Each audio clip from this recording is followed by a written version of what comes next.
my colleague, Anthony Cumia. Anthony, thank you so much for appearing. No problem, Dominic.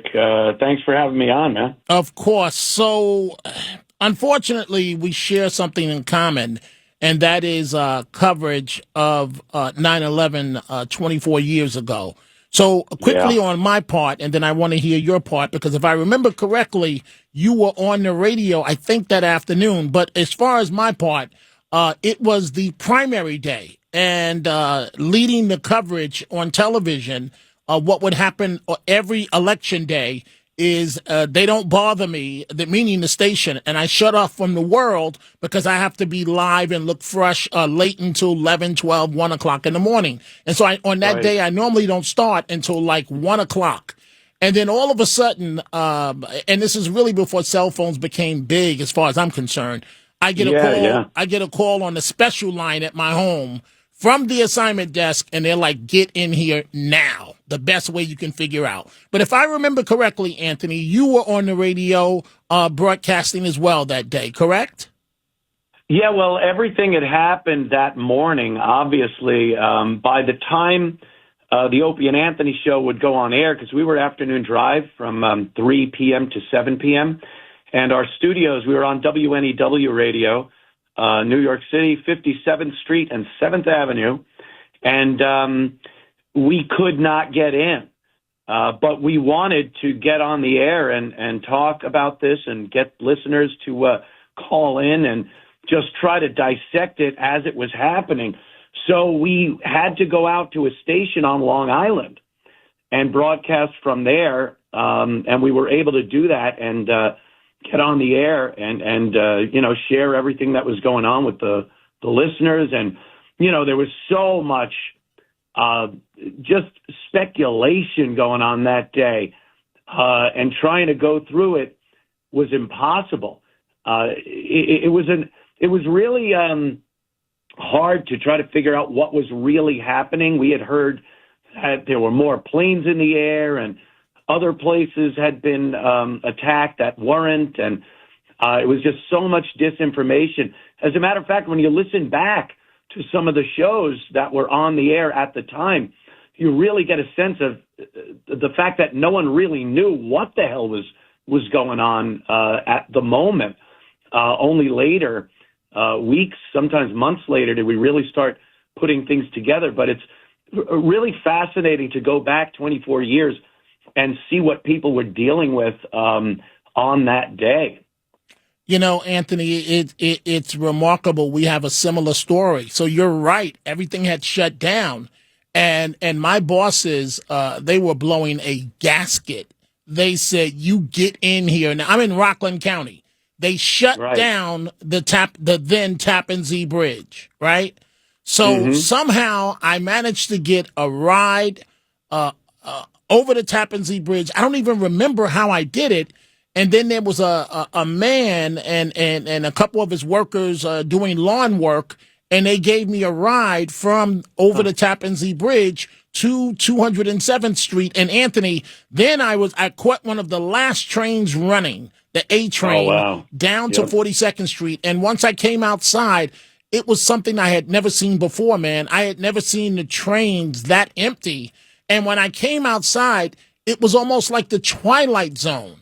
Yep. As I was walking to the TV station, and all I can remember is at that point they put us on 18-hour shifts, and they booked Wow. yes, live coverage, 18-hour shifts, and they put us up at a hotel across the street, and they brought like 10 grief counselors because of what we were about to see.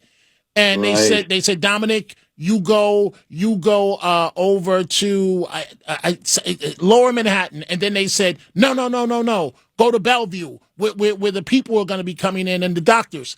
And Anthony, I get to Bellevue and there are no people coming in. There are no No. passengers. I mean, no people to be treated medically. Right. And Yeah. then they were like, well, we're coming to you live in 5 minutes. You better have something. And so I'm like, okay. And I got producers with me, and people were having breakdowns because they kept saying, can you help me find my loved one? And they had pictures. Yeah. And so I didn't know what to say. So I just started interviewing them, and it took off. And the next thing you know, for months, news stations did interviews of people, looking for their loved ones. And Anthony, then they sent me to the morgue Oh, and geez. at the medical examiner's office, and I'll never forget, man.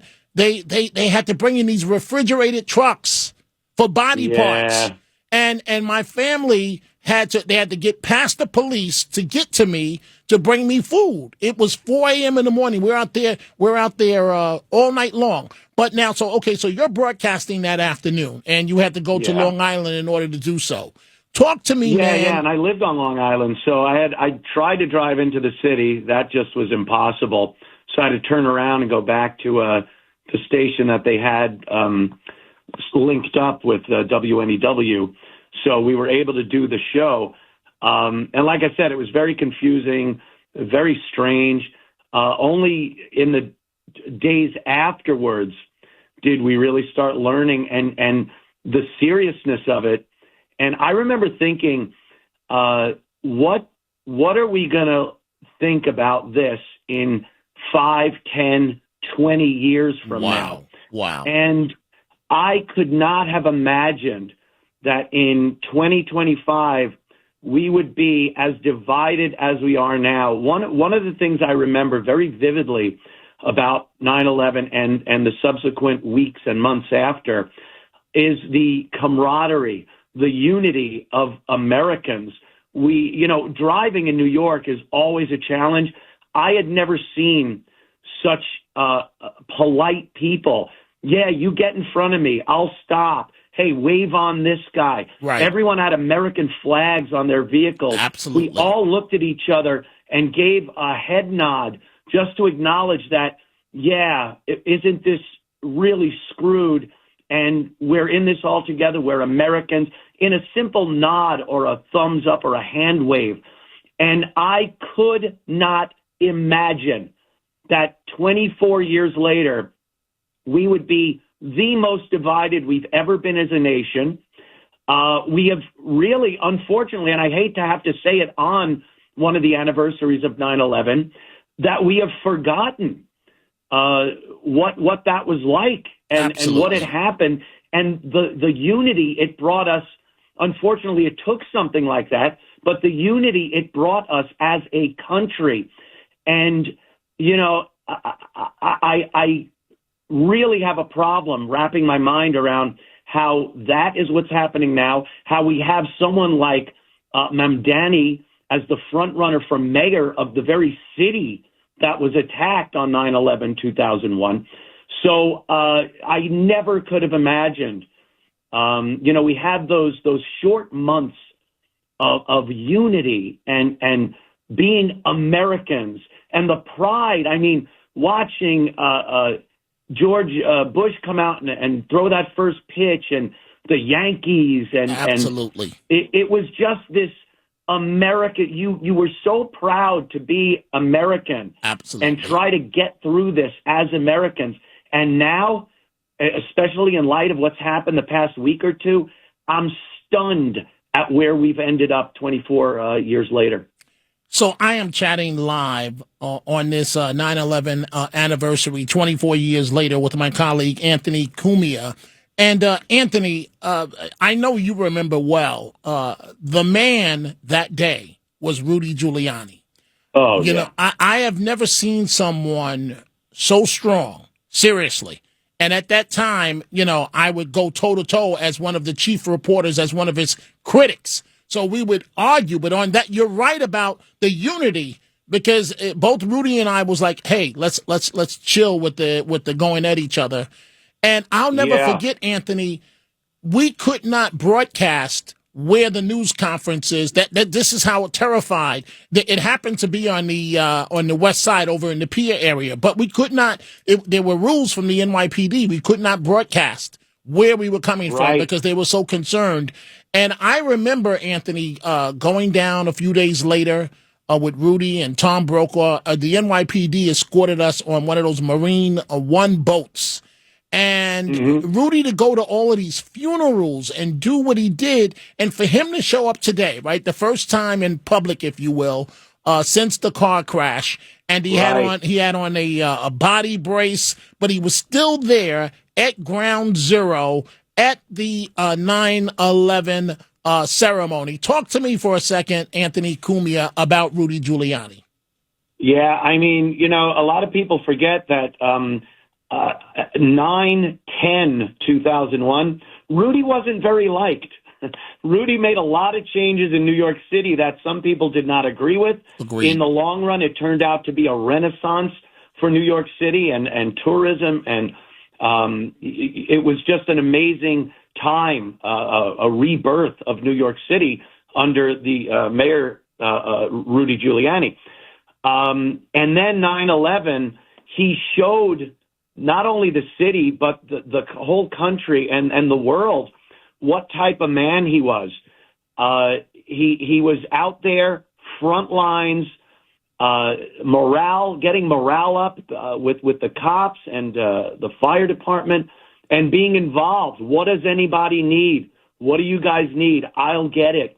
And he was right there, right in the midst of it, on the pile downtown for months after, or until he was, even when he was out of office. Him and let's not forget either the late great Bernie Carrick, Absolutely. the NYPD commissioner during 9/11. He was also there. Obviously he had a fall from grace later on, but during that time, the police commissioner, fire commissioner. We forget that before 9/11, we never really had a time. We've had times where maybe two cops and any amount of loss of life is too much, but two cops getting killed was unbelievable. And firemen going into fires, and then you'd hear 2 or 3 firemen lost their lives fighting a fire, and it was just inconceivable, the sorrow. And then you're just getting numbers on 9/11 that you couldn't believe. How are we going to get through this? How do you grieve for so many people, so many heroes? And it was just it really was a shift in how we thought about police and firemen. And again, I hate to have to go over it again, but 24 years later, the police are amongst the most disrespected civil servants you will find, especially in New York City. And I remember people lined up on the West Side Highway as the police and fire trucks would go down to the pile to look for remains or bodies, what have you. And the people would be cheering with signs, "We love you, NYPD. We love you, FDNY." And again, 24 years later, the hatred, the disrespect for the police department and in some respects the fire department is inconceivable if you really can remember. I remember waking up that morning and putting on the TV and going, this is unimaginable carnage. And, we always say, don't forget, never forget this. Let's constantly remember 9/11. And I think a lot of people forgot. A lot of people, I guess, were young at the time and it didn't affect them as much. And as they grew up, they just became, belligerent to the cops and the propaganda that's put out there about them. So, I would like to see us get back to some civility and some respect for these departments that 24 years ago were running toward the danger, were in the danger, gave their lives to help and protect and save New Yorkers that morning. I am chatting live right now with my colleague, Anthony Cumia. Anthony, we only have about 2 minutes left. I'm enjoying the conversation so much, I've gone way over the time allotment. Yeah. One, FBI Director Kash Patel en route to Utah. The news conference has been delayed. That says to me they got their man in this horrible assassination of Charlie Kirk. But talk to me for a few seconds here about these idiots that are out there happy that this man was assassinated in front of his wife, daughter, and son. They're just inhuman. They don't have the ability for empathy or sympathy when they see something like this. This was a human being, and regardless of his opinions, they honestly believe he should have been killed. Charlie Kirk was the epitome of exercising the First Amendment, the cornerstone of our rights in this country, and that's all he did. He didn't advocate for violence. He didn't commit violence. He spoke with people one-to-one and in front of crowds of people to show that this is how we're supposed to operate in this country. If you disagree with someone, have lively debate about it, be knowledgeable about what you're talking about, and discuss it. And time again, we see these nuts, these mental patients that have been egged on by the radical left. And they know damn well that they can mold these people's minds. They're very, very impressionable, a lot of these people. They're lost beings. And they know that eventually someone will do something. And I think we've seen that a few times before. I don't have enough details on what's going on with the Charlie Kirk case, but why would I think anything different than leftists that don't want to even have anyone on the right speak their mind? Anthony, we're out of time, but I have to ask you this, and so we're going to extend this a few seconds here. Charlotte, North Carolina, right? So I'll say what maybe perhaps you and other whites don't feel comfortable in saying. We've got a problem in this country. We've got a problem as far as mental illness, but African-American criminals, for what reason I'll never know, savagely attacking white people. What is happening here? I don't know. You know, I got fired in 2014 for posting what they called a racist diatribe, a racist statement, when I got into an altercation with a black woman in Times Square. And I tweeted about it, and I went as far as to say, oh, my God, there seems to be an issue in the black community where there's this jump to violence. There's no recourse, no discussion. It goes 0 to 100 into violence in a second if they feel disrespected or what have you. And I was fired for saying that. And, you know, we look at what's been happening of late, and there's just, I think the black community needs real leadership and some shame, some leadership that can go, what are you doing? You know, I've seen a lot of black people come out on social media to say, what the hell is going on in the black community? We need to fix this. There's no excuses for this type of behavior. And another thing that isn't race related, I don't put much credence into mental illness. So what? They should be locked away the same as a criminal that murders somebody. When a person with mental illness commits violent crimes, just because they have mental illness doesn't mean they have a ticket to be back out in society hurting and killing productive citizens. Anthony Cumia, thank you so much, man. We got to continue this another day. It's just that there's so much for us to talk about, but we're just out of time. Thank you for joining us live.